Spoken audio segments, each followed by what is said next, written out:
بسم اللہ الرحمن الرحیم نحمدہ ونصلی علی رسولہ الکریم اما بعد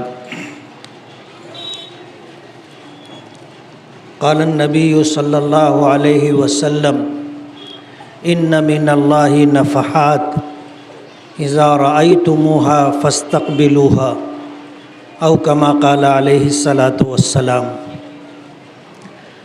آج کے اصلاح معاشرہ اور استقبال رمضان کے اس پروگرام کے صدر محترم جمعیت علماء ارشد مدنی ضلع ناسک کے صدر رفیق محترم حضرت مولانا عبدالقیوم صاحب قاسمی دامت برکاتہم، مفتی خالد صاحب، دیگر علماء کرام، بزرگوں اور دوستوں، رمضان المبارک سر پر ہے۔ اللہ جزائے خیر دے ہمارے شکیل بھائی کو، مفتی خالد صاحب کو، کہ انہوں نے اس ضرورت کو محسوس کیا کہ ہمارے اس شہر میں رمضان کی جس طرح قدر دانی ہونی چاہیے اور رمضان المبارک کا روزوں کے ساتھ تراویح کا جو اہتمام ہونا چاہیے، آج اس میں کہیں نہ کہیں کمزوری دکھائی دیتی۔ رمضان المبارک آتا ہے تو اپنی خیرات و برکات کے ساتھ آتا ہے۔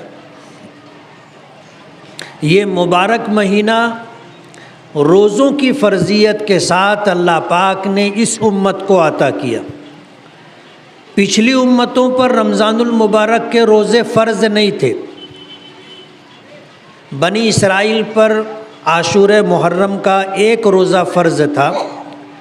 ہمارے آقا جناب رسول اللہ صلی اللہ علیہ وسلم جب مکے سے ہجرت کر کے مدینہ منورہ پہنچے تھے تو مدینہ کے قرب و جوار میں یہودیوں کے جو قبائل آباد تھے، بنو قریظہ ہے، بنو نذیر ہے، بنو قینقاع ہے، یہ وہ یہودیوں کے قبائل تھے جو آخری نبی کی آمد کے انتظار میں مدینہ منورہ کے قرب و جوار میں آ کر کے آباد ہو گئے تھے۔ آسمانی کتابوں میں نبی آخر الزماں کے آنے کی، تشریف لانے کی پیشن گوئیاں، علامات موجود تھی، اور پچھلی امتوں کے علماء نے اس بات کو محسوس کیا تھا کہ مدینہ منورہ وہ بستی ہے جہاں اللہ کے آخری نبی آ کر کے اپنا وقت گزاریں گے۔ تو اللہ کے نبی کے انتظار میں ان یہودیوں نے یہاں آ کر کے بود و باش اختیار کی تھی۔ حضرت ابراہیم علیہ السلام کے دو بیٹے تھے۔ پہلے بیٹے حضرت اسماعیل علیہ السلام جو حضرت حاجرہ رضی اللہ تعالی عنہا کے بطن سے پیدا ہوئے تھے۔ دوسرے بیٹے حضرت اسحاق علیہ السلام جو پہلی بیوی حضرت سارہ رضی اللہ تعالی عنہا کے بطن سے پیدا ہوئے تھے۔ اللہ تعالیٰ نے حضرت ابراہیم علیہ السلام کے دوسرے بیٹے حضرت اسحاق کی اولاد میں 10,000 سے زائد انبیاء کرام علیہم السلام کو مبعوث فرمایا۔ حضرت اسحاق کی اولاد میں حضرت یعقوب تھے جن کا لقب تھا اسرائیل، اور حضرت یعقوب کے بیٹوں میں حضرت یوسف علیہ السلام بھی تھے جن کی خوبصورتی دنیا میں ضرب المثل ہے۔ حضرت یعقوب علیہ السلام کا لقب اسرائیل تھا جس کے معنی آتے ہیں اللہ کے بندے، جیسے عربی زبان میں عبداللہ کا لفظ ہے جس کے معنی اللہ کا بندہ، اسی طرح عبرانی زبان میں اسرائیل کے معنی، اسماعیل کے معنی، جبرائیل کے معنی، میکائیل کے معنی سب عبداللہ کے ہم معنی، یعنی اللہ کے بندے۔ حضرت اسحاق کی اولاد میں جو لوگ آئے ان کو بنی اسرائیل کہا جاتا ہے، اور اللہ تعالیٰ نے حضرت ابراہیم علیہ السلام کو یہ شرف بخشا کہ ان کی اولاد میں 10,000 سے زائد انبیاء کرام علیہم الصلاۃ والسلام تشریف لائے۔ قرآن کریم میں جن انبیاء کرام علیہم الصلاۃ والسلام کا نام ملتا ہے ان میں چند ایک ناموں کو چھوڑ کر جتنے نام ہم نے سنے پڑھے وہ سب بنی اسرائیل کے انبیاء کرام علیہم الصلاۃ والسلام تھے۔ اور یہودیوں کا گمان یہ تھا کہ جو آخری نبی آئیں گے وہ بھی بنی اسرائیل میں آئیں گے، لیکن اللہ پاک کا فیصلہ کچھ اور تھا۔ اللہ پاک نے بنی اسماعیل یعنی حضرت ابراہیم علیہ الصلاۃ والسلام کے پہلے بیٹے حضرت اسماعیل کی اولاد، یہ جو اہل عرب ہیں، ان میں اللہ نے اپنا آخری نبی بھیجا جناب رسول اللہ صلی اللہ علیہ وسلم۔ وقت کم ہے، میں بہت تفصیل میں نہیں جاؤں گا۔ بتانا یہ ہے کہ یہودیوں نے یہ سمجھا تھا، ان کا گمان یہ تھا کہ آخری نبی بھی بنی اسرائیل میں آئیں گے، لیکن جب اللہ پاک نے اپنا آخری نبی بنی اسماعیل میں بھیجا تو یہودیوں نے آپ کو نبوت قبول کرنے سے انکار کیا، آپ پر ایمان لانے سے انکار کیا، حالانکہ آپ ہی کی آمد کے انتظار میں مدینہ منورہ کے قرب و جوار میں آ کر کے آپ یہودی آباد ہو گئے تھے۔ اللہ کے رسول صلی اللہ علیہ وسلم جب ہجرت کر کے مدینہ منورہ تشریف لائے تو آپ نے دیکھا کہ بنی اسرائیل عاشورہ محرم کا روزہ رکھتے۔ امام بخاری رحمۃ اللہ علیہ نے لکھا کہ آپ نے علماء بنی اسرائیل سے پوچھا کہ تم عاشورہ محرم کا روزہ کیوں رکھتے ہو؟ تو انہوں نے بتایا کہ اللہ پاک نے اسی دن حضرت موسیٰ علیہ الصلاۃ والسلام اور بنی اسرائیل کو فرعون کے ظلم و ستم سے نجات دلائی تھی اور فرعون غرق ہوا تھا، تو ہم اس کے شکرانے میں یہ روزہ رکھتے ہیں۔ اور یہ بتایا گیا کہ یہ روزہ بنی اسرائیل پر فرض تھا۔ نبی کریم صلی اللہ علیہ وسلم نے خود بھی روزہ رکھا اور اپنی امت کو بھی عاشورہ محرم کا روزہ رکھنے کی تلقین کی، اور آپ نے یہ فرمایا کہ نحن احق بموسیٰ منکم، تمہارے مقابلے میں ہم حضرت موسیٰ علیہ الصلاۃ والسلام کی اقتدا کرنے کے زیادہ حقدار ہیں۔ لیکن ایک تاریخ ساز جملہ آپ نے قیامت تک آنے والے اپنی امت کو دیا کہ ہمیں کسی کام میں یہود و نصارہ کی مشابہت نہیں اختیار کرنی، حالانکہ روزے کا عمل بہت اچھا عمل ہے، اور اس میں اگر اہل کتاب سے مشابہت ہو جائے، یہود و نصارہ سے مشابہت ہو جائے تو کوئی بظاہر خرابی کی بات نہیں ہے، لیکن اللہ کے رسول صلی اللہ علیہ وسلم ہمیں یہ تعلیم دینا چاہتے تھے کہ یہود و نصارہ کی مشابہت کسی بھی صورت میں اختیار کرنا اللہ کے نبی کی منشا کے خلاف ہے اور شریعت اسلامیہ کے مزاج کے خلاف ہے۔ تو آپ نے فرمایا کہ بنی اسرائیل عاشورہ محرم کا روزہ رکھتے ہیں اور ایک روزہ رکھتے ہیں، ہم 2 روزہ رکھیں گے، 9 محرم اور 10 محرم کا روزہ رکھیں گے، یا 10 محرم کے ساتھ اگلا دن 11 محرم، ایسے 2 روزہ رکھیں گے تاکہ ہم میں اور بنی اسرائیل کے روزوں میں فرق دکھ کر کے آئے کہ وہ 1 روزہ رکھتے ہیں اور ہم 2 روزہ رکھتے۔ اللہ کے رسول صلی اللہ علیہ وسلم نے خود بھی 2 روزے رکھے اور آپ نے اپنی امت کو بھی 2 روزہ رکھنے کی تاکید فرمائی، اور آج بھی الحمدللہ ہم اپنے نبی کی تعلیم کے مطابق عاشورہ محرم کے روزے کے ساتھ 1 روزہ آگے یا 1 روزہ پیچھے ملا کر کے ہم 2 روزہ رکھتے۔ حضور پاک صلی اللہ علیہ وسلم نے روزہ رکھا سن 2 ہجری میں مدینہ منورہ میں رمضان المبارک کے روزوں کی فرضیت کا حکم آیا کہ ایمان والوں پر روزے فرض کیے گئے، اور روزے اس لیے فرض کیے گئے تاکہ تم میں تقوی پرہیزگاری پیدا ہو۔ اللہ پاک کا کرم ہے، اور اس امت پر اللہ پاک کے انعامات میں سے ایک بہت بڑا انعام یہ ہے کہ اللہ نے اس امت کو عمر کم دی۔ یہ دنیا بظاہر رونق کی جگہ ہے، لیکن یہ ہمیشہ رہنے کی جگہ نہیں ہے۔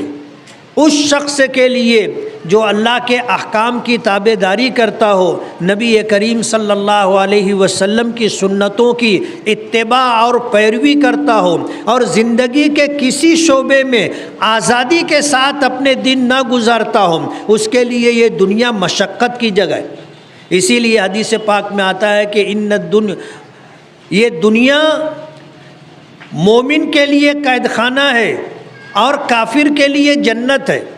ظاہر بات ہے، جنت کا مطلب یہ ہے کہ کافر پر کوئی پابندی نہیں ہے، وہ اس دنیا میں من چاہی زندگی گزارتا ہے، جیسے رہنا ہو رہے، جیسے وقت گزارنا ہو گزارے، جو کھانا ہو کھائے، جیسا پہننا ہو پہننے، جس طرح زندگی گزارنا ہو آزادی کے ساتھ گزارے۔ ایک وہ شخص جو جنت میں رہے گا وہ آزاد رہے گا۔ مرنے کے بعد اللہ جن لوگوں کو جنت عطا کرے گا، جب وہ جنت میں جائیں گے تو جنت میں اللہ پاک انہیں من چاہی زندگی عطا کرے گا۔ یہ وہ لوگ ہوں گے جو اس دنیا میں رب چاہی زندگی گزاریں گے۔ میرے پروردگار نے جیسا چاہا ویسا میں بن کر کے رہ کر کے زندگی گزاروں گا، تو جنت میں جانے کے بعد اللہ پاک مجھے من چاہی زندگی عطا کریں گے۔ یہ دنیا مشقت کی جگہ ہے ان لوگوں کے لیے جو اللہ کی تابع داری کے ساتھ زندگی گزارتے ہوں۔ ظاہر بات ہے، صبح صادق ہوتے ہی اذان ہوتی ہے اور اٹھ کر کے ہمیں مسجد کی طرف رخ کرنا ہوتا ہے، جا کر کے نماز پڑھنی ہوتی ہے۔ یہ رات کا آخری حصہ ہوتا ہے اور ایسا وقت ہوتا ہے کہ مرنے والے کو بھی نیند آ جاتی۔ رات کے آخر حصے میں مرنے والے کو بھی نیند آ جاتی ہے۔ آپ ہاسپٹل میں جاؤ، دن کے اوقات میں جاؤ گے، مریض آپ کو کراتے ہوئے درد سے تڑپتے ہوئے نظر آئیں گے، لیکن رات کے آخر حصے میں پورے ہاسپٹل میں سناٹا ہوتا ہے، مرنے والے کو بھی نیند آ جاتی ہے۔ اس وقت میں آدمی نرم و گرم بستر چھوڑ کر کے نکلے اور اللہ کے گھر کا رخ کرے اور جا کر کے 2 رکعت نماز سنت اور 2 رکعت نماز فرض ادا کرے۔ مشقت ہے۔ اسی لیے علامہ اقبال نے کہا تھا کہ کس قدر تم پہ گراں صبح کی بیداری ہے، ہم سے کب پیار ہے، ہاں نیند تمہیں پیاری۔ آپ دیکھ لو، صبح کے وقت جب نماز کے لیے آپ اپنے گھر سے نکلو گے، پوری گلی میں سناٹا ہوتا ہے، تمام گھروں میں لوگ سوئے ہوتے ہیں، اکا دکا لوگ کسی گھر سے نکلتے ہیں اور نماز کے لیے جاتے ہیں۔ ظہر کی نماز، عصر کی نماز، مغرب کی نماز، عشاء کی نماز، یہ تو ایک عبادت ہو گئی۔ اللہ پاک نے ہماری صبح سے لے کر کے رات سونے تک جو احکامات ہمیں عطا کیے ہیں، ان احکامات کی پاسداری کر کے زندگی گزارنا مشکل کام، اور یہ رب چاہی زندگی گزارنا ہے کہ میرے پروردگار نے جو چاہا، جیسا چاہا میں ویسی زندگی گزاروں گا۔ اب رب چاہی زندگی گزارنا اور من چاہی زندگی کو چھوڑنا مشکل کام ہے۔ اللہ پاک نے اس دنیا میں نبی کریم صلی اللہ علیہ وسلم کی امت کو کم وقت دیا، عمر کم دی۔ حدیث پاک میں آتا ہے، نبی کریم صلی اللہ علیہ وسلم نے فرمایا، اعمار امتی ما بین 60 و 70، میری امت کی اوسطاً عمر 60-70 سال ہے۔ بچپنا نکال دیجئے، جوانی نکال دیجئے، بچتا کیا ہے؟ یہ تھوڑا سا وقت ہمیں دنیا میں گزارنا ہے، اور یہی وقت اگر ہم اس دنیا میں اللہ کی طاعت اور فرما برداری کے ساتھ گزارتے ہیں تو ہمیں اللہ پاک کل قیامت کے دن جنت عطا کریں گے اور جنت میں من چاہی زندگی عطا کریں گے۔ میں جو بات سمجھانا چاہتا ہوں، بتانا چاہتا ہوں کہ یہ ہمیں جو عمر اللہ پاک نے کم دی ہے، یہ اللہ تعالیٰ کے انعامات میں سے ایک انعام۔ بنی اسرائیل کے متعلق آتا ہے، اللہ نے بڑی لمبی لمبی عمریں عطا کی تھی۔ جیسے فرعون حضرت موسیٰ علیہ السلام کے زمانے میں تھا، اور اس کے متعلق آتا ہے کہ اس نے 400 سال سے زیادہ زمانہ بادشاہت کرتے ہوئے گزارا تھا، اور 400 سال کے عرصے میں کبھی اس کو کوئی بیماری لاحق نہیں ہوئی، حتیٰ کہ اسے کبھی سر درد بھی نہیں ہوا۔ اب جب کوئی بیماری نہیں ہوئی تو اس کو یہ غلط فہمی ہو گئی کہ میں ہی پروردگار ہوں۔ قرآن کریم بتاتا ہے کہ اس نے اس بات کا دعویٰ کیا تھا کہ انا ربکم الاعلیٰ، کہ میں تمہارا سب سے بلند و بالا پروردگار ہوں۔ لوگوں سے کہتا تھا کہ میری پوجا کرو، میری پرستش کرو، میری عبادت کرو۔ اس نے خدائی کا دعویٰ کیا تھا۔ بتانا یہ ہے کہ پچھلی امتوں کو اللہ پاک نے لمبی لمبی عمریں دی۔ اصحاب کہف کے متعلق آتا ہے کہ اپنی بستی میں تھے، صاحب ایمان تھے، اور بستی والے ان کی دعوت اور ان کی تبلیغ کی مخالفت کرتے تھے۔ ایک وقت آیا وہ اذیت اور تکلیف دینے لگے تو یہ اپنی جان، اپنا مال اور اپنا دین بچانے کے لیے بستی چھوڑ کر کے نکلے۔ ایک غار میں جا کر کے تھوڑا وقت گزارنے کے لیے ٹھہرے، اللہ نے نیند مسلط کر دی۔ قرآن پاک بتاتا ہے کہ اللہ پاک نے جب نیند مسلط کی تو 309 سال تک سوتے رہے، 309 سال تک سوتے رہے، اور جب بیدار ہوئے آ کر دیکھا تو بستی کا حلیہ بدل چکا تھا۔ آپ کسی شہر میں جاؤ اور 10 15 20 سال کے بعد جاؤ تو آپ کو پتہ چلے گا کہ شہر کتنا بدل چکا ہے۔ یہ تو 309 سال کے بعد انہوں نے دیکھا کہ شہر تو بالکل حلیہ بدلا ہوا ہے شہر کا، لیکن اللہ پاک نے ان کے ذریعے سے بستی والوں کو ایمان عطا کرنے کا فیصلہ کیا۔ تو پچھلی امتوں کو اللہ پاک نے لمبی لمبی عمریں دی تھی۔ ایک مرتبہ نبی کریم صلی اللہ علیہ وسلم نے اس بات کا تذکرہ کیا کہ بنی اسرائیل میں ایک شخص تھا جس نے 500 برس تک اللہ کی عبادت کی اور پلک جھپکنے کے برابر بھی نافرمانی نہیں کی۔ صحابہ کرام نے جب اس بات کو سنا تو انہیں اس بات کا احساس ہوا کہ ہماری تو کل عمر 60-70 سال ہے، اس میں بچپنا نکال دیا جائے، سونے کا وقت نکال دیا جائے، کمانے کا وقت نکال دیا جائے، کھانے کا وقت نکال دیا جائے، سیر و تفریح اور رشتہ داریوں میں آنا جانا، خوشی غمی کے مواقع، اگر یہ سب نکال دیے جائیں اور ہم اگر دیکھیں تو 60-70 سال کے اندر ہمارا کتنا وقت عبادت میں گزرا۔ حساب کرنے والوں نے حساب لگا کر کے دیکھا تو 2 سال 2.5 سال کا زمانہ عبادت میں گزرا۔ ہم بھی گھر جا کے حساب کر لیں، تھوڑا حساب کرو گے تو آپ کو بھی سمجھ میں آئے گا۔ 2-2.5 سال کا زمانہ ہمارا عبادت میں گزرا، اور ان لوگوں کا جو 5 وقت کی نماز پڑھتے اور جو 5 وقت کی نماز بھی نہیں پڑھتے، ان کا تو 2-2.5 سال کا زمانہ بھی عبادت میں نہیں گزرے گا۔ تو صحابہ کرام کو احساس ہوا کہ 500 برس کہاں اور یہ ہمارے چند سال کہاں۔ اس بات کا احساس ہوا تو عرض کرنے لگے کہ اللہ کے رسول، ہم تو ان کی برابری عبادات میں کر ہی نہیں سکتے۔ اللہ پاک نے اپنے محبوب نبی کو، جب اپنے محبوب نبی نے فریاد کی تو فریاد پر اللہ پاک نے اس امت کو 5 وقت کی نمازیں دی، رمضان المبارک کا روزہ دیا، اور ہر وہ کام جو سنت کے مطابق کیا جائے اسے عبادت کا درجہ دیا۔ جب رمضان المبارک آیا تو نبی کریم صلی اللہ علیہ وسلم نے مسجد نبوی میں منبر پر تشریف فرما ہو کر کے صحابہ کرام کو جمع کیا، اکٹھا کیا اور فرمایا قد اظلکم شہر عظیم، کہ تم پر ایک عظمت والا مہینہ آیا ہے۔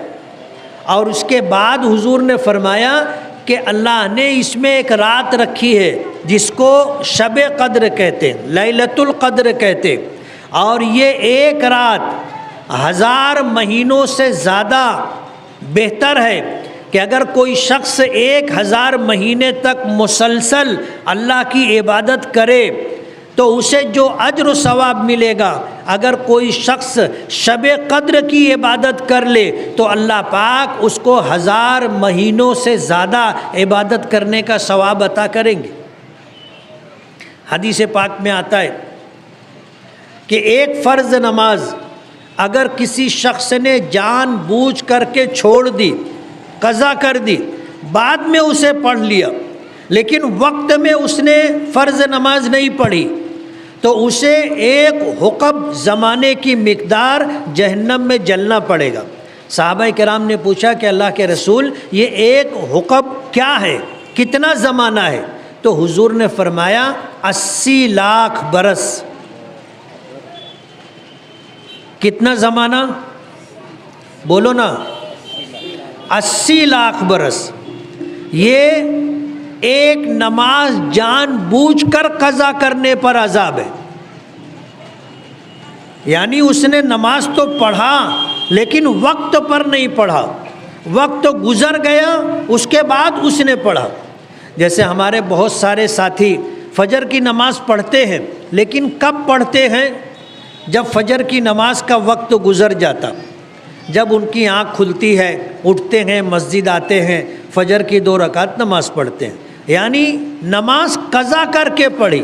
اس پر جو سزا ہے وہ ایک حقب یعنی 80 لاکھ برس تک جہنم کی آگ میں جلنا پڑے گا۔ اور جو آدمی نماز ہی نہ پڑھتا ہو اس کو کیا عذاب ہوگا تو اللہ ہی بہتر جانتا ہے۔ اس نے تو نماز پڑھی لیکن قضا کر کے پڑھی۔ میں اس بات کو بتا کر کے جو بات بتانا چاہتا ہوں کہ اگر آپ نے نماز قضا کی وقت پر نہیں پڑھی تو اتنا زمانہ آپ کو جہنم کی آگ میں جلنا پڑے گا، اور اگر آپ نے وقت پر نماز پڑھ لی تو اللہ پاک کیا اجر و ثواب عطا کریں گے آپ اندازہ بھی نہیں لگا سکتے۔ تو اس امت کو اللہ پاک نے عمر کم دی لیکن ہر عبادت پر اجر و ثواب اتنا دیا ہے کہ بہت سارے مسلمانوں کو یقین نہیں آتا کہ اتنا ثواب۔ جیسے 3 مرتبہ قل ہو اللہ شریف پڑھ لیا جائے تو ایک قرآن پاک پڑھنے کے برابر اللہ ثواب دیتے ہیں۔ 4 مرتبہ سورہ کافرون پڑھ لیا جائے تو ایک قرآن پاک پڑھنے کے برابر ثواب عطا فرماتے ہیں۔ 2 مرتبہ اذا زلزلت الارض یہ سورت پڑھ لی جائے تو اللہ پاک ایک قرآن پاک پڑھنے کے برابر ثواب دیتے ہیں۔ یہ ثواب فضلی ہے، ثواب اصلی نہیں ہے۔ ایک آدمی پورا قرآن پاک پڑھے تو ایک ہے اس کا ثواب اصلی۔ مثال کے طور پر اگر کسی نے پورا قرآن پاک پڑھا تو اللہ اس کو 1 لاکھ نیکیاں عطا کریں گے، بطور مثال کہہ رہا ہوں، 1 لاکھ نیکیاں، یہ ثواب اصلی ہے۔ اور اللہ اپنے فضل سے جو ثواب بڑھا کر کے دے گا اس کو ثواب فضلی کہتے۔ اب ظاہر بات ہے قرآن کریم کی ایک چھوٹی سی سورت قل ہو اللہ کی اگر 3 مرتبہ پڑھا جائے تو پورے قرآن پاک پڑھنے کا جو ثواب اصلی ہے 1 لاکھ نیکیاں، اس کے برابر اللہ ثواب دیں گے، لیکن یہ ثواب فضلی ہے۔ اور قرآن پاک مکمل پڑھنے کا جو فضلی ثواب ہے اس کا ہم اندازہ نہیں کر سکتے۔ تو بتانا مجھے یہ ہے کہ اللہ پاک نے اس امت کو معمولی عبادتوں پر جو اجر و ثواب دینے کا فیصلہ فرمایا ہے، یہ اللہ پاک کے انعامات میں سے اس امت پر خصوصی انعام ہے۔ جیسے کوئی شخص اگر اپنے ماں باپ کو محبت کی نظر سے دیکھ لے تو نبی کریم صلی اللہ علیہ وسلم نے فرمایا کہ اللہ تعالیٰ اسے ایک مقبول حج کا ثواب عطا کریں گے۔ ماں باپ کو محبت کی نظر سے دیکھنا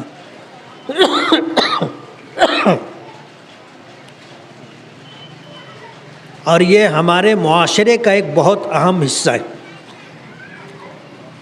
عام طور پر ہوتا ایسا ہے کہ ہم جیسے لوگ جب بیان کرتے ہیں تو ماں باپ کے حقوق گنواتے ہیں کہ ماں کے قدموں کے نیچے جنت ہے، باپ جنت کا دروازہ ہے، اور ہم یہ بھی بتاتے ہیں کہ ماں باپ کا احترام کریں، ان کے سامنے بلند آواز سے بات نہ کریں، ان کے آگے نہ چلیں اور ان کے بیٹھنے سے پہلے نہ بیٹھیں، ان کی باتوں کا سختی کے ساتھ جواب نہ دیں، ان سے اگر کوئی کوتاہی ہو جائے تو انہیں ڈانٹیں ڈپٹیں نہیں۔ ہم یہ سب بتاتے، لیکن یہ نہیں بتاتے کہ ماں باپ کی کیا ذمہ داری ہے۔ ماں باپ کی کیا ذمہ داری؟ آج ماں باپ اپنے حقوق کا مطالبہ کرتے ہیں اور اپنے حقوق کے مطالبے میں وہ پیش رہتے ہیں، لیکن ماں باپ اولاد کا حق ادا کرنے کی کوشش نہیں کرتے۔ آج جو سماج میں برائیاں آ گئی ہیں، ان برائیوں کی سب سے بڑی وجہ یہ ہے کہ اللہ نے ہمیں اولاد کی نعمت دی تو ہم نے اولاد کا حق ادا نہیں کیا۔ ہم نے اولاد کی تعلیم و تربیت کی فکر نہیں کی۔ یہ اولاد کا حق ہے۔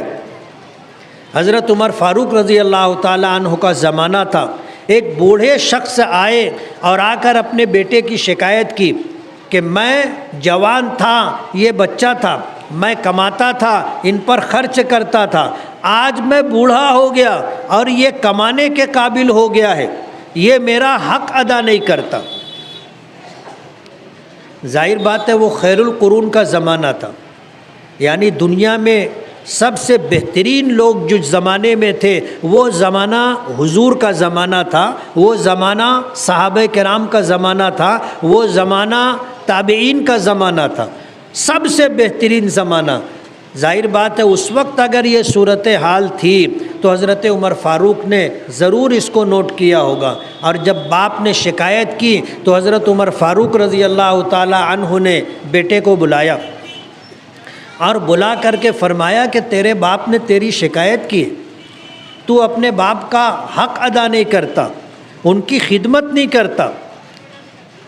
تو اس نوجوان نے حضرت عمر فاروق رضی اللہ تعالی عنہ سے عرض کیا کہ امیر المومنین آپ مجھے یہ بتائیں کہ اولاد کا بھی ماں باپ پر کوئی حق ہے؟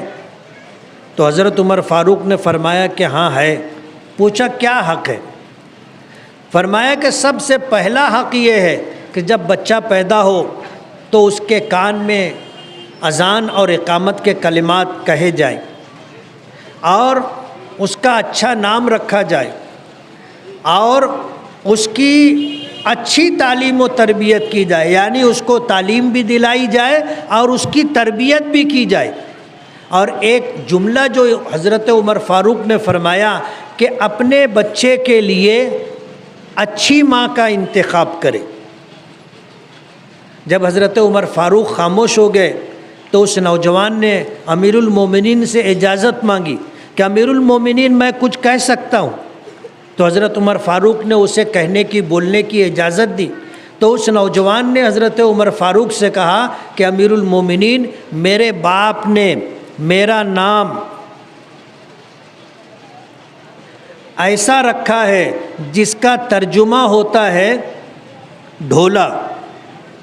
پاخانے میں جو کیڑا پیدا ہو جاتا ہے اسے عربی میں جو کہا جاتا ہے میرے باپ نے میرا یہ نام رکھا ہے۔ اور میں باندی کے پیٹ سے پیدا ہوا ہوں اور میرے باپ نے میری تعلیم و تربیت کی کوئی فکر نہیں کی، نہ مجھے پڑھایا اور نہ مجھے سماج اور معاشرے میں رہنے کے آداب سکھائے، بس میں ایسے ہی بڑا ہو گیا۔ میرے باپ نے میرے لیے کوئی حق ادا کرنے کی فکر نہیں کی۔ حضرت عمر فاروق رضی اللہ تعالی عنہ نے اس بچے کے نوجوان کے باپ کو بلایا اور کہا کہ تو نے اپنی اولاد کا حق پہلے ضائع کیا ہے، اولاد تیرا حق بعد میں ضائع کر رہی ہے۔ آج ماں باپ اپنے حق کا مطالبہ کرتے ہیں، شاید کوئی دن ایسا ہوتا ہوگا کہ جب کوئی ماں یا کوئی باپ آ کر اپنی اولاد کی شکایت نہ کرتی ہو، اور جب ان سے پوچھا جاتا ہے کہ تم نے اپنی اولاد کو پڑھایا، ان کی تعلیم و تربیت کی فکر کی، وہ خاموش رہتے۔ ظاہر بات ہے اولاد اللہ کی بہت بڑی نعمت ہے، اور جب اللہ پاک نے آپ کو اولاد دی ہے تو اولاد کا حق ادا کرنا ماں باپ کی ذمہ داری ہے۔ آج سماج اور معاشرے کے اندر آپ دیکھ لو، ہم اپنے بچوں کی کیا تعلیم و تربیت کی فکر کرتے۔ میں اگر کہوں گا تو شاید کچھ لوگوں کو گراں گزرے کہ ہم اپنے بچوں کے ساتھ وہی سلوک کرتے ہیں جو جنگل میں جانور اپنے بچوں کے ساتھ کرتے، کہ ان کے رہنے کی فکر، ان کے کھانے کی فکر کرتے ہیں بس، اور کوئی فکر نہیں ہوتی۔ بلکہ اگر میں یہ کہوں کہ جیسے ہم لوگ بکری بکرا پالتے ہیں، مرغی مرغا پالتے ہیں، تو جس طرح صبح ہوتے ہی دروازہ کھول کر کے ان کو باہر ہانک دیتے، ایسے ہی ہم اپنے بچوں کے ساتھ بھی کرتے۔ ہم بھی جو ہے اپنے گھر میں جو بچے ہوتے ہیں ان کو بھی باہر ہانک دیتے، وہ گلی محلے میں شور کرتے پھرتے رہتے ہیں، گالی گلوچ کرتے ہیں، جھگڑا کرتے رہتے ہیں۔ ہم اپنے بچوں کی تعلیم و تربیت کی کوئی فکر نہیں کرتے۔ ہوتا کیا ہے کہ پوری گلی، پورا محلہ ہمارے بچوں سے پریشان رہتا ہے۔ یہ بچے شور شرابہ کرتے رہتے ہیں، بچے تو بچے بڑے بھی گھر چھوڑ کر کے ہوٹلوں پر اور چوک چوراہوں پر بلا وجہ بیٹھے رہتے، جبکہ نبی کریم صلی اللہ علیہ وسلم نے فرمایا کہ تیرا گھر تیرے لیے کشادہ رہے، یہ تیرے لیے زیادہ بہتر ہے۔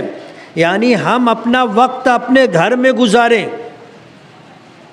آج حالات کیسے ہو گئے، نہ گھر کے بڑے گھر میں رہتے ہیں اور نہ ہم بچوں کو گھر میں رہنے دیتے ہیں۔ ماں باپ ان کو باہر ہانک دیتے، جاؤ بولے باہر کھیلو۔ باہر کھیلو کا مطلب یہ ہے کہ ہم نے ان کو ہانک کے باہر کر دیا۔ باہر جا کر کے وہ کیا کرتے ہیں ہم اور آپ سب اپنی آنکھوں سے دیکھتے۔ اپنے بچوں کی تعلیم و تربیت کی کوئی فکر نہیں ہے۔ ہوتا یہ ہے کہ آج پورا سماج، پورا معاشرہ، کیا بڑے اور کیا چھوٹے، سبھی بے راہ روی کا شکار۔ آج نشہ عام ہو گیا، غنڈہ گردی، دادا گیری عام ہو گئی۔ ہم دیکھ کے حیران اور پریشان ہیں کہ یہ ایسے پتلے پتلے دبلے دبلے بچے کتا گولی، گانجا، دیگر نشے کے عادی ہو گئے، اور اگر ان کو پیسہ نہ ملے تو یہ لوٹ مار کرتے، کسی کا موبائل چھین لیتے ہیں، کسی کو کٹر بتا کر کے پیسہ چھین لیتے۔ آج شہر میں ایک عام سی بات ہو گئی، پورا شہر اس بات کو لے کر کے پریشان ہے۔ سماج، معاشرہ اگر بنتا ہے تو اولاد کی تعلیم و تربیت سے، خاندان اگر بنتا ہے تو اولاد کی تعلیم و تربیت سے۔ ہم نے اولاد کی تعلیم و تربیت کی کوئی فکر نہیں کی۔ آج صورتحال یہ ہے کہ ہمارے معاشرے میں بچے تو ہیں لیکن کوئی مثالی بچہ نہیں ملتا، ایسا بچہ جس کو مثال کے طور پر بتایا جائے کہ دیکھو یہ کتنا فرما بردار ہے، یہ کتنا نیک ہے، یہ سماج میں رہتے ہوئے بڑوں کی اطاعت کرتا ہے، چھوٹوں کے ساتھ مہربانی سے پیش آتا ہے، کسی پڑوسی کو اس سے کوئی تکلیف نہیں ہے۔ ایسا بچہ آپ ڈھونڈنے جاؤ گے تو آپ کو نہیں ملے گا۔ بچے بے شمار ہیں لیکن اچھے بچے نہیں ہیں۔ تو ماں باپ اپنے بچوں کی تعلیم و تربیت نہیں کرتے، اور تعلیم و تربیت نہ کرنے کی وجہ سے آج پورا سماج، پورا معاشرہ بدنام ہے۔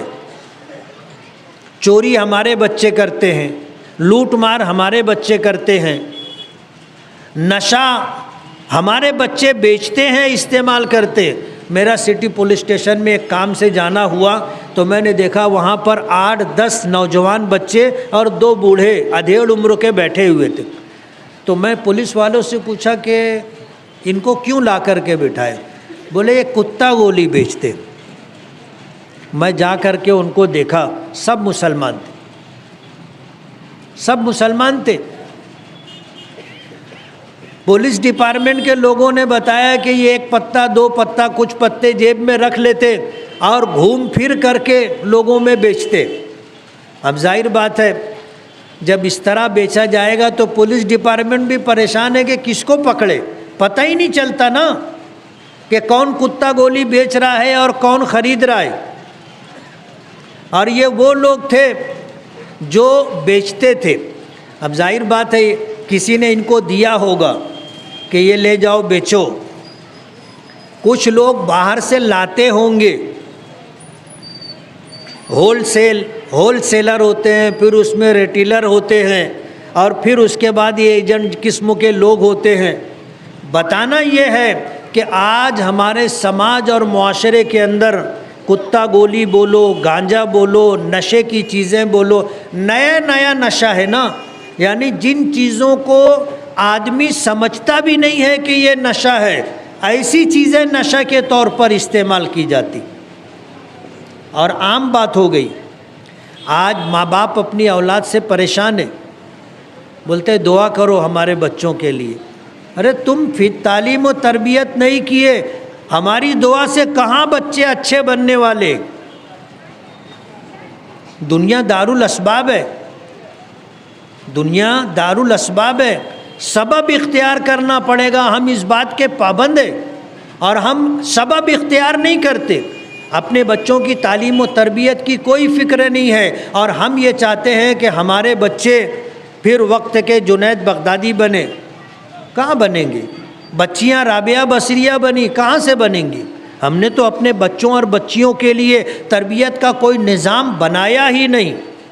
آج جو ماں باپ اپنی اولاد سے پریشان ہیں، وہ اس بات کو حضرت عمر فاروق رضی اللہ تعالی عنہ کے اس واقعے کے ضمن میں سمجھ سکتے ہیں کہ ہم نے اپنی اولاد کا حق پہلے ضائع کیا ہے، اولاد ہمارا حق بعد میں ضائع کر رہی. تو میں یہ عرض کر رہا تھا کہ اللہ پاک نے اس امت کو عمر کم دی، لیکن عبادات جو عطا کی ہیں اس میں اللہ نے بے پناہ اجر رکھا ہے. اگر ہم 5 وقتہ نمازوں کا اہتمام کرتے ہیں، اللہ بے پناہ اجر عطا کریں گے. روزوں کے متعلق آتا ہے کہ رمضان کا روزہ، ایک روزہ اگر کوئی شخص جان بوجھ کر کے چھوڑ دے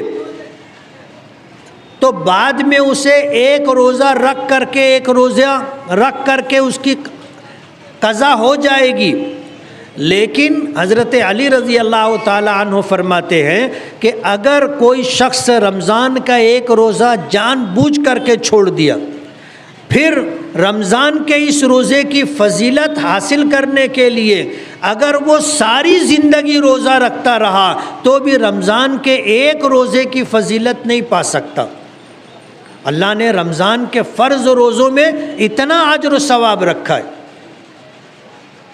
تو رمضان کا مہینہ آ رہا ہے. مجھے بتایا لوگوں نے کہ ہوٹلیں کھلی رہتی، کھانے پینے کی ہوٹلیں کھلی رہتی ہیں. روزہ نہ رکھنے کا ایک عام ماحول بنتا جا رہا ہے. نہ گھر میں مائیں بہنیں روزہ رکھتی ہیں، نہ ہمارے نوجوان روزہ رکھتے ہیں، نہ وہ لوگ جو کاریگر ہیں لوم چلاتے ہیں نہ وہ روزہ رکھتے ہیں. یعنی روزہ چھوڑنے کا ایک عام ماحول بنا ہوا ہے.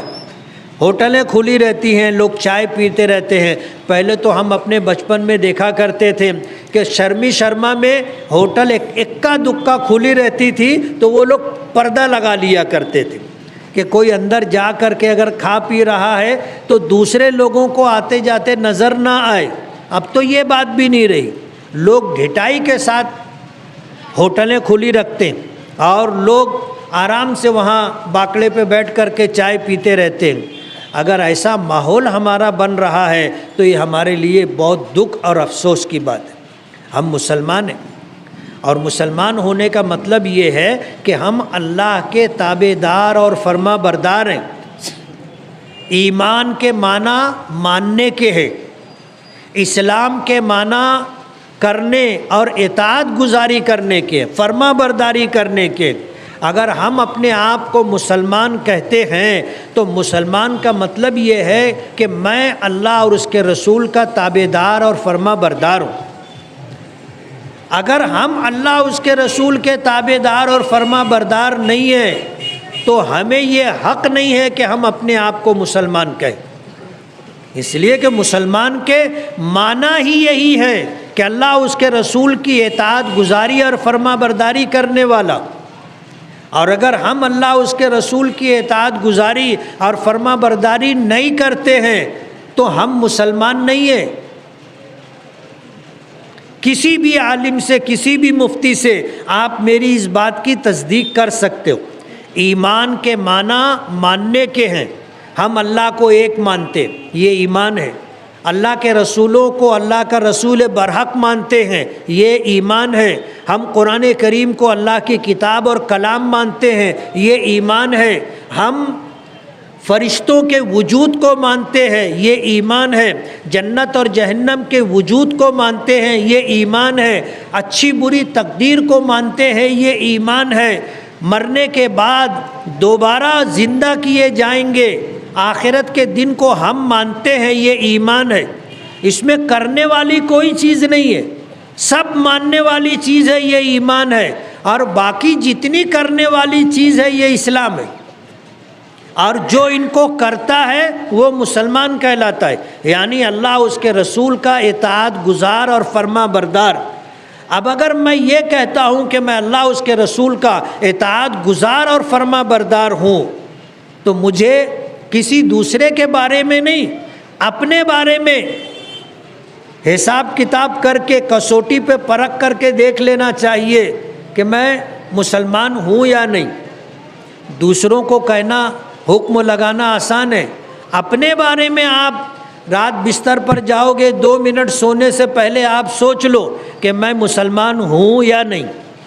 اس لیے کہ مسلمان اس کو کہتے ہیں جو 5 وقت کی نماز پڑھتا ہو، مسلمان اس کو کہتے ہیں جو رمضان المبارک کے روزے رکھتا ہو، مسلمان اس کو کہتے ہیں جو صاحب نصاب ہو تو زکوٰۃ دیتا ہو، مسلمان اس کو کہتے ہیں کہ صاحب استطاعت ہو تو حج کرتا ہو، مسلمان اس کو کہتے ہیں جو سماج اور معاشرے میں ماں باپ کے حقوق ادا کرتا ہو، بیوی بچوں کے حقوق ادا کرتا ہو، بڑوں کی اطاعت و فرما برداری کرتا ہو، چھوٹوں کے ساتھ شفقت اور مہربانی کرتا ہو، جو شراب نہ پیتا ہو، نشہ نہ کرتا ہو، جو گالی نہ دیتا ہو، جو دھوکہ نہ دیتا ہو، جو غیبت نہ کرتا ہو، جو کسی کی جان پر، کسی کے مال پر ہاتھ نہ ڈالتا ہو، جو اللہ اس کے رسول کے احکام کے مطابق زندگی گزارتا ہو، وہ مسلمان۔ اور اگر ایسی زندگی ہماری نہیں ہے تو ہم دھوکے میں ہیں، ہم دھوکے میں ہیں کہ ہم اپنے آپ کو مسلمان سمجھ رہے ہیں۔ مسلمان وہ ہوتا ہے جو اللہ اس کے رسول کا تابع دار و فرما بردار ہو۔ ایمان ایک الگ چیز ہے، اسلام ایک الگ چیز ہے۔ ایمان، جس کے پاس ایمان ہوگا اس کو مومن کہیں گے، اور جس کے پاس اسلام ہوگا یعنی اللہ اس سے رسول کی اطاعت اور فرما برداری کرنا اس کے خمیر میں ہوگا، اس کے 24 گھنٹے اللہ اس کے رسول کی اطاعت و فرما برداری میں گزرتے ہوں گے، وہ مسلمان ہوگا، اس کو مسلم کہا جائے گا۔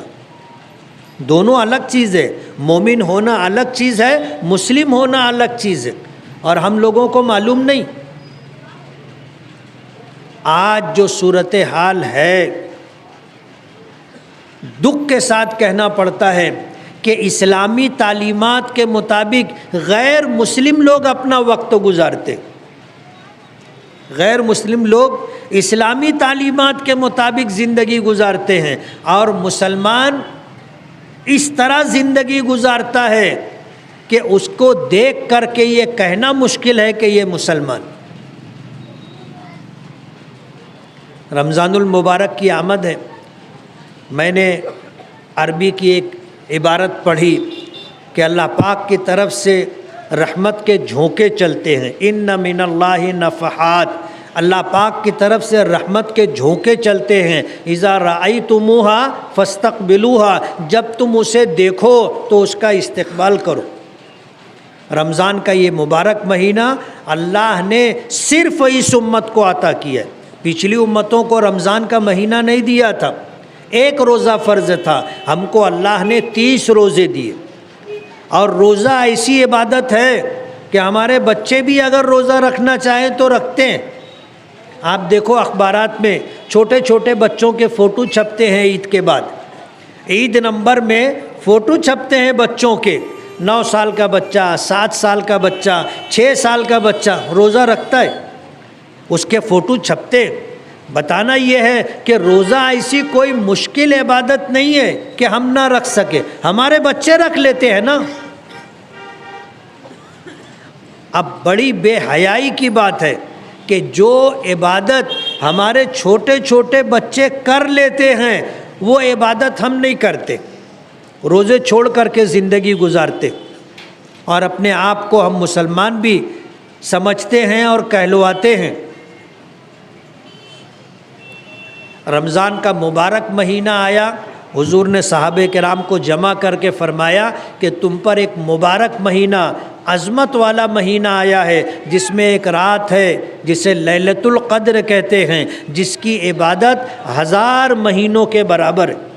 1000 مہینوں کے ہوتے ہیں 83 سال 4 ماہ زمانہ، 1000 مہینہ، اور ایک رات کی عبادت اس سے زیادہ بہتر ہے، خیر من الف شہر، 1000 مہینوں سے بہتر۔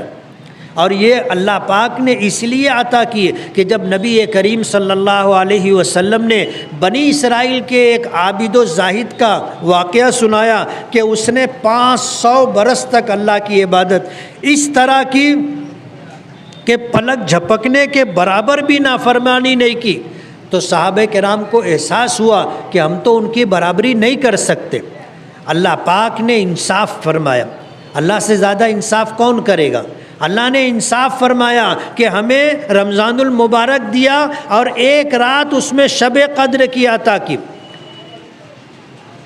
اگر کوئی شخص اس ایک رات کو عبادت میں گزار دے تو اس نے 83 سال 4 ماہ سے زیادہ زمانہ عبادت میں گزارا۔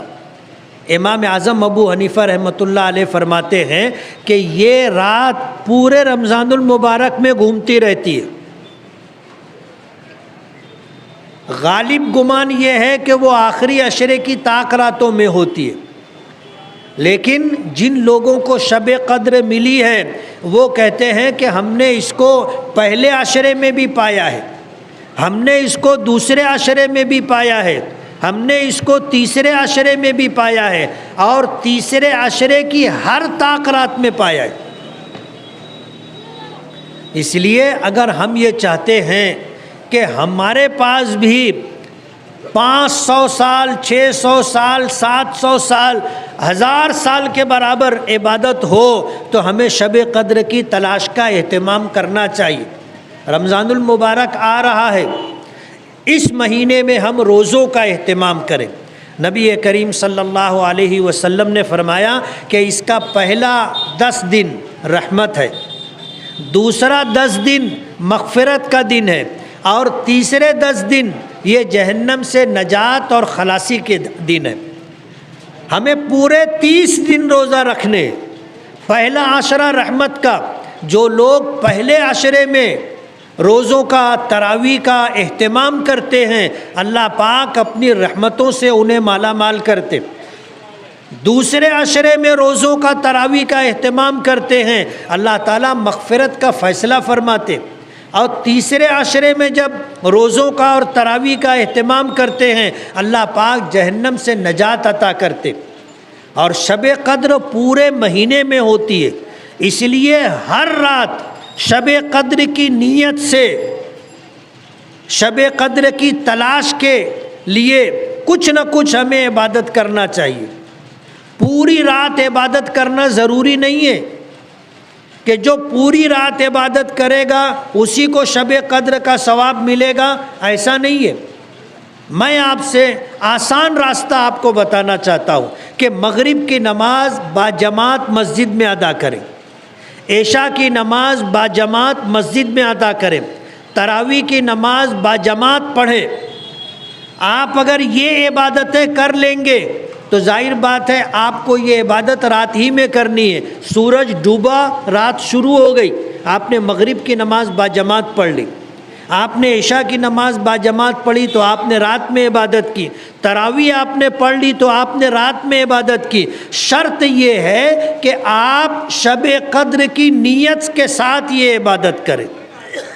اس لیے کہ نبی کریم صلی اللہ علیہ وسلم کا ارشاد ہے انما الاعمال بالنیات، تمام اعمال کا دار و مدار نیتوں پر ہے، وانما لکل امرئ ما نوی، اور ہر ایک شخص کو وہی ملتا ہے جس کی اس نے نیت کی ہے۔ اس لیے شب قدر حاصل کرنے کی نیت سے آپ دونوں فرض نمازیں باجماعت مسجد میں ادا کرنے کا اہتمام کریں، تراویح کی نماز باجماعت ادا کریں، اور شب قدر کی تلاش کے اعتبار سے نیت کر کے ادا کریں۔ پورے مہینے میں جس رات میں بھی شب قدر ہوگی آپ نے اہتمام کیا ہے، آپ کو شب قدر مل جائے گی۔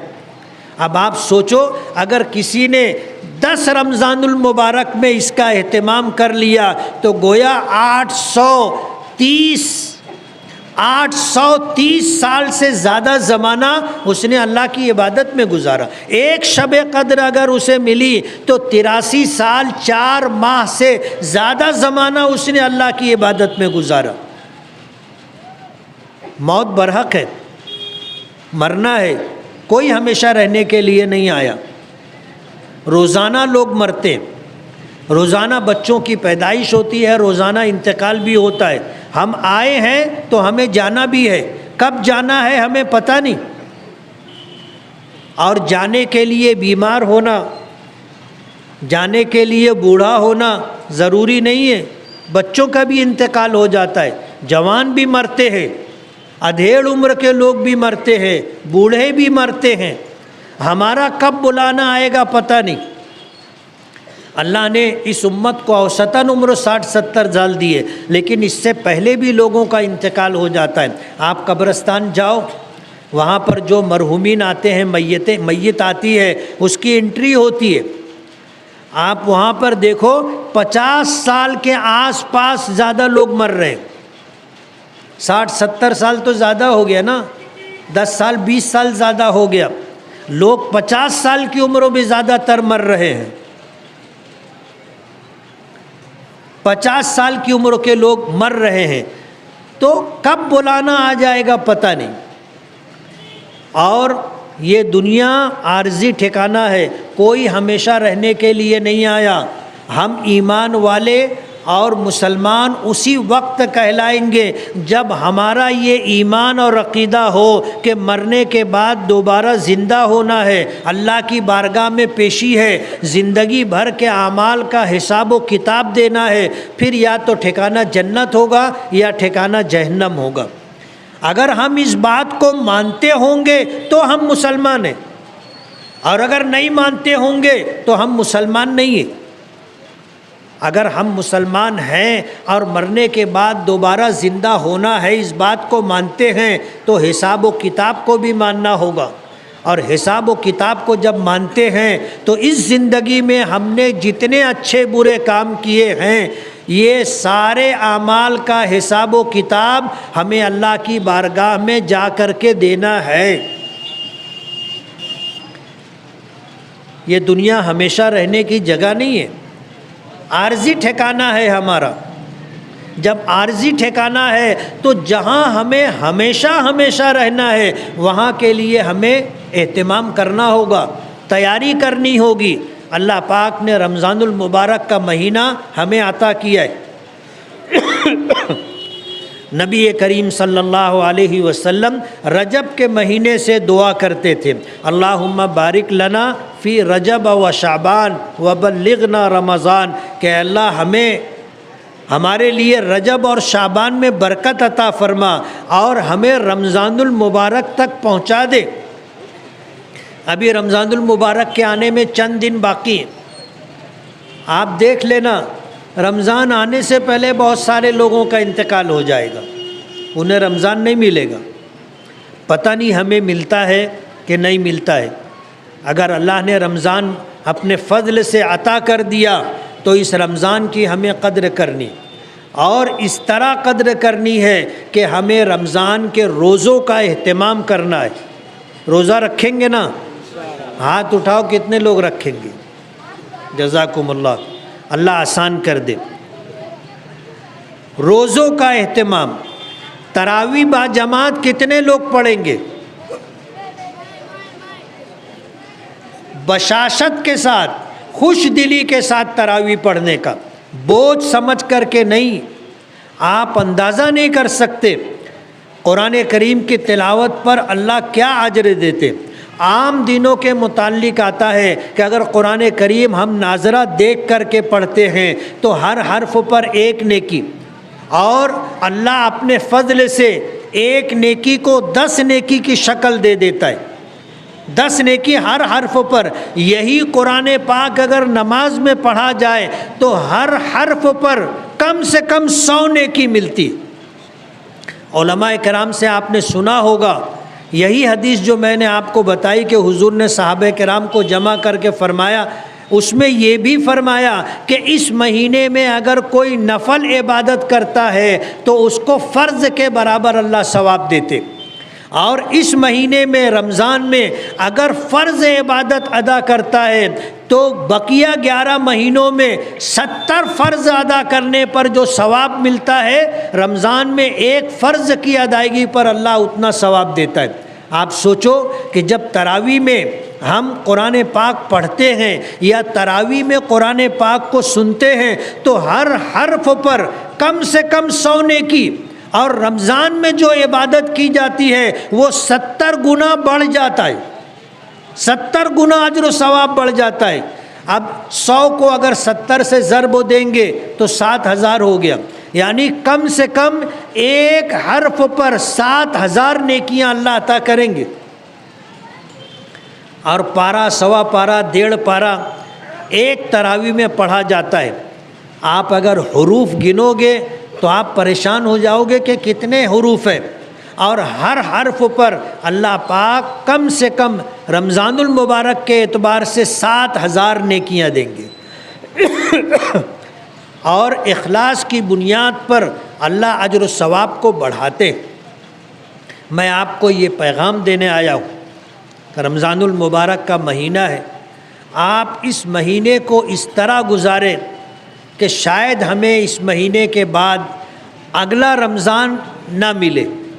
اس ایک مہینے کو آپ اس طرح وصول کرو، روزوں کے ذریعے، فرض نمازوں کی باجماعت ادائیگی کے ذریعے، تراویح کے ذریعے، قرآن کریم کی تلاوت کے ذریعے، اللہ کے ذکر کے ذریعے، استغفار کے ذریعے آپ کرو۔ استغفار کرتے رہو گے، اپنے گناہوں کی معافی اللہ سے مانگتے رہو گے، ایک مہینہ اگر آپ نے صحیح معنوں میں عبادت کر لی، زندگی میں انقلاب آ جائے گا، اور یہ ایک مہینہ ہماری آخرت بنانے کے لیے انشاءاللہ کافی ہو جائے گا۔ کریں گے؟ رمضان المبارک کا اہتمام، علاقے کے اعتبار سے بہت ساری شکایتیں، اصلاح معاشرہ کے عنوان پر لمبی گفتگو کی جا سکتی ہے۔ ماں باپ کے حقوق کو ادا کرنا، ماں باپ اپنے بچوں کی تعلیم و تربیت کریں۔ جوا کھیلا جاتا ہے، سٹا کھیلا جاتا ہے، آنکڑا لکھا جاتا ہے، لوگ نشہ آور چیزیں بیچتے ہیں، استعمال کرتے ہیں، ماں باپ کو، دوسرے پڑوسیوں کو تکلیف دیتے ہیں۔ یہ ساری شکایتیں ہمارے محلوں میں پائی جاتی ہیں۔ آج ہمارے معاشرے میں یہ چیزیں عام ہو گئی ہیں، ان کی اصلاح کی ضرورت ہے۔ جمعیت علماء کی خدمات ہیں، اور جمعیت علماء کے صدر حضرت مولانا سید اسد مدنی نور اللہ مرقدہ، اللہ ان کی قبروں پر کروڑوں رحمتیں نازل فرمائے، انہوں نے اپنے زمانے میں سال میں 10 دن اصلاح معاشرہ کی تحریک شروع کروائی تھی۔ آج وہ دنیا میں نہیں ہے، لیکن جمعیت علماء پابندی کے ساتھ اصلاح معاشرہ کا 10 دن کا پروگرام تو کرتی ہی ہے، 10 دن سے زیادہ بھی اصلاح معاشرہ کے پروگرام ہوتے ہیں۔ آج ان پروگراموں کے ذریعے سے اگر کسی کی زندگی میں خوشگوار تبدیلی آتی ہے، خوشگوار انقلاب آتا ہے، تو اسے تو اجر و ثواب ملے گا، لیکن اس کا مجموعی اجر و ثواب حضرت مولانا سید اسد مدنی نور اللہ مرقدہ کو بھی ملے گا۔ اور اس پروگرام کی افادیت کو محسوس کرتے ہوئے مسلم پرسنل لا بورڈ نے بھی اصلاح معاشرہ کے پروگرام کی تحریک چلائی۔ آج اصلاح معاشرہ ہمارے سماج کی سب سے بڑی ضرورت ہے، سب سے بڑی ضرورت ہے۔ مجھے 2 عنوان دیا گیا تھا، اصلاح معاشرہ اور استقبال رمضان، اور وقت بہت کم ہے، اس میں کہاں آپ سے تفصیلی گفتگو ہو سکے گی، اس لیے میں نے بات سمیٹ کر کے یہ بات سمجھانے کی کوشش کی کہ ایمان ایک الگ چیز ہے اور اسلام ایک الگ چیز ہے۔ ایمان ماننے کا نام ہے۔ اگر کوئی شخص اللہ کو، اس کے رسول کو، قرآن کریم کو، اچھی بری تقدیر کو، فرشتوں کے وجود کو، جنت جہنم کے وجود کو، مرنے کے بعد دوبارہ زندہ ہونے کو، آخرت کو، عذاب قبر کو مانتا ہو، وہ ایمان والا ہے۔ اگر ایک شخص ایمان ابھی ایمان لائے اور ان چیزوں کو مان لے اور صبح صادق ہونے سے پہلے اس کا انتقال ہو جائے تو بغیر ایک نماز پڑھے، ایک روزہ رکھے، زکوٰۃ بغیر دیے، حج بغیر کیے، وہ جنت میں چلا جائے گا، اور اس کو جنت میں لے جانے والی چیز اس کا ایمان ہوگا۔ ایک صحابی ایسے بھی گزرے ہیں کہ جنہوں نے ایک نماز نہیں پڑھی، ایک روزہ نہیں رکھا، جنت میں۔ ایک غزوے میں حضور تشریف لے گئے، ایک شخص آیا اور آ کر کے اس نے کہا کہ میں آپ کے ساتھ مل کر کے آپ کے دشمنوں سے لڑنا چاہتا ہوں۔ حضور نے فرمایا کہ نہیں، پہلے ایمان لاؤ، اگر پہلے ایمان لاؤ گے تو تمہیں جہاد کا ثواب ملے گا۔ تو اس نے کہا کہ مجھے بتاؤ ایمان کیا ہے۔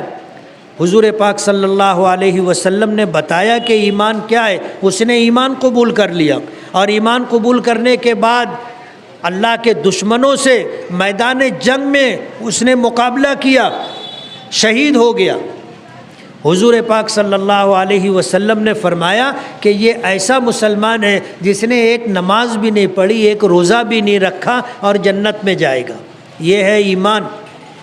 لیکن اللہ نے ہمیں جو زندگی دی ہے ایمان کے ساتھ، تو ہمیں اپنے 24 گھنٹے اللہ کی اطاعت و فرما برداری، نبی کریم صلی اللہ علیہ وسلم کی اتباع اور پیروی میں گزارنی ہوگی، تو ہم مسلمان کہلائیں گے۔ اور نمازوں کا پڑھنا، روزوں کا رکھنا، زکوٰۃ کا دینا، حج ادا کرنا، اس کے ساتھ ساتھ 24 گھنٹے کی زندگی میں ہمارا ہر عمل اللہ اس کے رسول کے حکموں کے مطابق ہو تو ہم مسلمان ہیں۔ اس لیے ہم اس بات کی کوشش کریں کہ ہم خود بھی سچے پکے مسلمان بنیں اور اپنی اولاد کو بھی سچا پکا مسلمان بنائیں۔ اگر ہم اس بات کی کوشش کریں گے تو انشاءاللہ ہمیں دنیا میں بھی اس کے فوائد محسوس ہوں گے، اور آخرت بھی انشاءاللہ ہماری شاد اور آباد رہے گی۔ اور جو اطاعت اور فرما برداری اور ہم اللہ کے حکموں کی تعمیل کریں گے، اس کا اجر و ثواب بھی اللہ پاک ہمیں عطا کرے گا۔ اللہ تعالی ہمیں عمل کی توفیق عطا فرمائے۔ میں مفتی خالد صاحب کا اور شکیل کیسٹ والے کا اور جمعیت علماء ناسک ضلع کے صدر مولانا عبدالقیوم صاحب کا اور تمام ہی اپنے رفقا کا بہت بہت شکر گزار ہوں کہ انہوں نے اس علاقے میں رمضان المبارک کی آمد سے پہلے استقبال رمضان کے عنوان سے اور اصلاح معاشرہ کے عنوان سے پروگرام رکھا اور مجھے کچھ دین کی باتیں کہنے کا موقع دیا۔ اللہ تعالی ہماری ان کوششوں کو بار آور فرمائے اور سماج اور معاشرے کو اصلاح کے راستے پر ڈال کر کے اللہ تعالی ہماری دنیا اور آخرت کو شاد اور آباد فرمائے۔ وآخر دعوانا ان الحمد للہ رب العالمین۔